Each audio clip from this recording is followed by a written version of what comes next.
வணக்கம். இன்றைக்கி வீடியோவில் நான் ஒரு அடினியம் செடி ஒன்று 1.5 மாதத்துக்கு முன்னாடி அப்ரூட் பண்ணி வச்சுருந்தேங்க.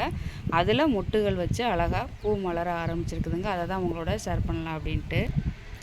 அப்ரூட் பண்ண அடினியம் செடிகளில் பூக்கள் வரும் அப்படிங்கிறது நல்ல அனுபவமானவங்களுக்கு தெரியுங்க.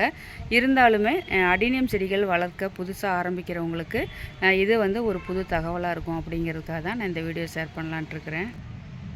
பாருங்கள், இந்த செடி தாங்க. பக்கத்தில் இருக்கிற பூ கூட இதிலேருந்து உதிர்ந்த பூ தாங்க. இது பார்த்தீங்கன்னா தெரியும், நல்லா சுருங்க ஆரம்பிச்சிருச்சு. அந்த கேடக்ஸ் மாதிரி நல்ல பெரிய கிளையாக இருக்குங்க. இதில் ஒரு கிளையில் தான் பாருங்கள் இந்த மாதிரி பூ வச்சுருக்குது. எவ்வளோ அழகாக இருக்குதுன்னு பாருங்கள். நான் இந்த பூ நிறைய முறை ஷார்ட்ஸில் போட்டிருக்கிறேன். இது பொதுவாக நல்ல பெரிய பூவாகவே வைக்குங்க. இதை நான் வாங்கி நட்டு ஒரு வருடத்துக்கு மேலே ஆயிடுச்சுங்க. ஒரு 4-5 மாதமாக இது எனக்கு மொட்டுகள் வச்சாலுமே உதிர்ந்துடும். ஆனால் சமீபமாக ஒரு 6 மாத காலமாக தான் இது எனக்கு நல்லா இது மாதிரி பூ மலர ஆரம்பிச்சிருக்குது. ஆரம்பத்தில் இது நல்லா உரம் கொடுத்து நிறைய உரம் கொடுத்த சமயங்களில் கூட இது நல்லா பூக்களுங்க. இப்போது அப்ரூட் பண்ணி போட்டிருக்கிறப்ப இது மாதிரி பூத்தது எனக்கு ரொம்பவே சந்தோஷமாக இருந்தது. அதை தான் உங்களோட ஷேர் பண்ணலாம் அப்படின்ட்டு.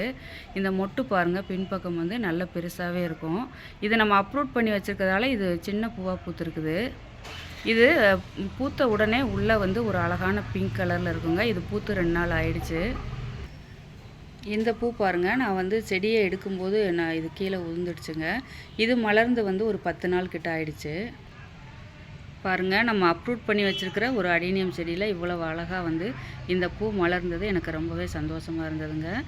பார்க்குறதுக்கே பாருங்கள், இந்த பூ எவ்வளோ அழகாக இருக்குது. நம்ம நட்டு வச்சப்போ எந்த அளவுக்கு இதில் ஃப்ரெஷ்ஷாக பூக்கள் இருக்குமோ அந்த அளவுக்கு அழகாக இருக்குது பாருங்கள்.